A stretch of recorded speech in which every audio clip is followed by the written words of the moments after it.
8th class వరకు దీని మీద లైట్ ఎట్లా బిహేవ్ చేస్తుంది అని చెప్పి నేర్చుకుంటాం. 10th క్లాస్ వచ్చినాక ఏం నేర్చుకుంటాము? కర్వ్డ్ సర్ఫేస్ మీద లైట్ ఎట్లా బిహేవ్ చేస్తుందో చూద్దాం మనం ఇప్పుడు. ఏమైంది? దీన్ని ఇక్కడ నుంచి ఈ పాయింట్ వరకు ఉన్న దూరాన్ని ఇన్సిడెంట్ పాయింట్, ఇంగ్లీష్ లా రిఫ్లెక్టెడ్ రే అంటారు. ఈ ఇన్సిడెంట్ యాంగిల్ అది రిఫ్లెక్టెడ్ యాంగిల్ ఎంత ఉన్నదో చూసుకోవడం కోసము కోణమాన్ని పెట్టుకుని మనం చూసుకుంటాం. యాంగిల్ ఐ ఎంత ఉంటుందో యాంగిల్ ఆర్ కూడా అంతే ఉంటది అని చెప్పి చెప్పుకుంటాం. ఇది కర్వ్డ్ సర్ఫేస్ అంటారు. అంటే వంకరగా ఉన్నది, ఒకవైపు ఇటువైపు కానీ ఇటువైపు కానీ వంకరగా ఉన్నది. ఇట్లా ఉన్నా కూడా దీన్ని కర్వ్డ్ సర్ఫేస్ అంటారు. ఇట్లా ఉన్నా వంకరగా ఉన్నట్టే లెక్క. ఇదైనా వంకరగా ఉన్నట్టే, ఇదైనా వంకరగా ఉన్నట్టే. ఇదైనా కర్వ్డ్ సర్ఫేసే, ఇదైనా కర్వ్డ్ సర్ఫేస్. కాకపోతే ఇదేమో ఉబ్బెత్తుగా ఉన్నది, ఇదేమో లోపలికి ఉన్నది. దీని పేరు కాన్కేవ్ లెన్స్. దీని పేరు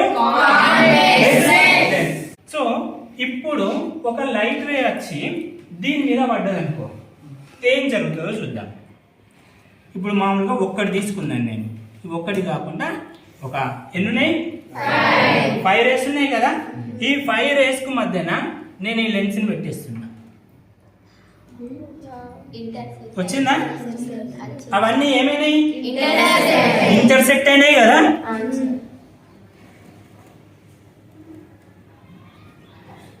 అంటే చూడండి, ఎక్కడి నుంచో సూర్యుడి నుంచి వెళ్ళి సమాంతరంగా వచ్చిన కాంతి కిరణాలు కనుక కాన్వెక్స్ లెన్స్ మీద పడితే అవి ఆఫ్టర్ రిఫ్రాక్షన్ అవి ఒక పాయింట్ దగ్గర ఇంటర్సెక్ట్ అవుతున్నాయి. ఈ పాయింట్ కే మనం పెట్టుకున్న పేరు ఫోకల్.